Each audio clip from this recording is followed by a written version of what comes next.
আসসালামু আলাইকুম বন্ধুরা, আজকে আবারও একটা রান্নার রেসিপি নিয়ে আপনাদের সামনে চলে এসেছি। তো বন্ধুরা, আজকে আমি মসুর ডাল ও ডিম দিয়ে দারুণ স্বাদের রেসিপি বানিয়ে আপনাদের সঙ্গে শেয়ার করব। আপনারা পুরো ভিডিওটা দেখতে থাকুন। এখানে আমি মসুর ডাল ভিজিয়ে রেখেছিলাম, সেটা পরিষ্কার করে ধুয়ে আমি একটা পাত্রে তুলে নিয়েছি। আলু কেটে ধুয়ে পরিষ্কার করে নিয়েছি, আর এখানে সমস্ত রকমের উপকরণ রেডি করে নিয়েছি। তো আমি প্রথমে ডালটাকে একটু মিক্সারে গ্রেট করে নেব।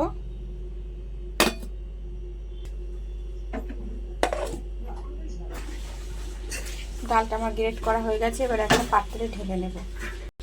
এবার আমি ডালের মধ্যে দিয়ে দেবো পরিমাণ মতো লবণ,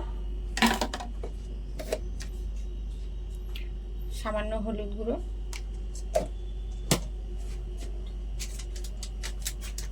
গোলমরিচ গুঁড়ো,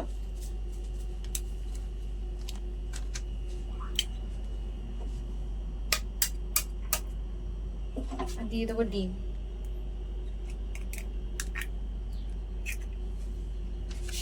সবকিছু একসঙ্গে খুব ভালো করে মাখিয়ে নেব। সমস্ত মশলা দিয়ে ডালটা আমার মাখানো হয়ে গেছে। তো এদিকে আমি একটা অন্য পাত্রে তেল বসিয়ে দিয়েছি, তেলটা আমার গরম হয়ে গেছে। এবার আমি আস্তে আস্তে করে বড়াগুলো ভেজে নেব।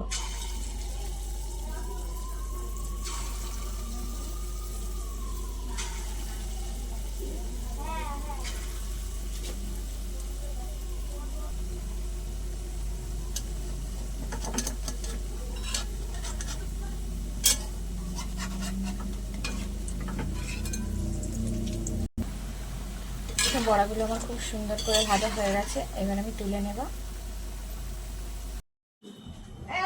এবার আমি ওই বড়া তেলের মধ্যে আলুগুলো ভেজে নেব।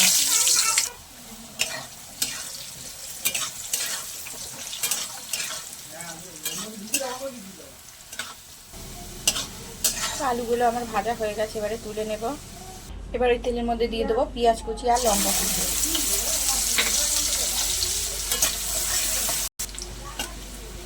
পেঁয়াজটা আমি হালকা করে ভেজে নিয়েছি, এবারে দিয়ে দেবো আদা রসুন বাটা। আদা রসুন বাটা আর পেঁয়াজটা একটু ভাজা ভাজা করে নেব, যাতে গন্ধটা না থাকে। দিয়ে দেবো টমেটো কুচি, আর দিয়ে দেবো স্বাদ মতো লবণ। এবারে দিয়ে দেবো গুঁড়ো মশলা, পান্ডাইজি লঙ্কার গুঁড়ো, জিরে আর ধনে গুঁড়ো একসঙ্গে, কাশ্মীরি লঙ্কার গুঁড়ো, হলুদ গুঁড়ো, সব কিছু একসঙ্গে খুব ভালো করে কষে নেব। অল্প একটু জল দিয়ে মশলা তার একটু ভালো করে কষে নেব।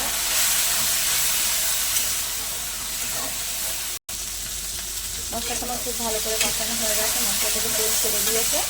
এবার আমি দিয়ে দেবো ভেজে রাখা আলু। আমি মসুর ডালের যে বড়াগুলো করেছিলাম সেগুলো সব কিছু একসঙ্গে খুব ভালো করে কষে নেব।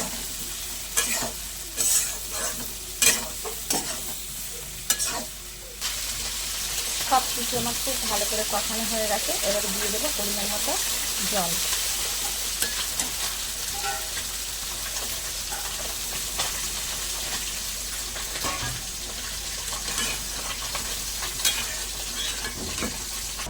এবার উপর থেকে কিছু ধনেপাতা কুচি ছড়িয়ে দেব,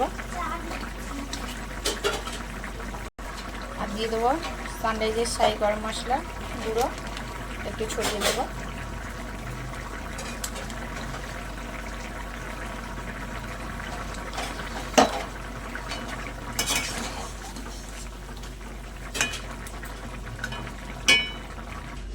তো বন্ধুরা, এখানে মসুর ডাল দিয়ে ও ডিম দিয়ে দারুণ স্বাদের রান্না রেসিপি আমার একদম রেডি।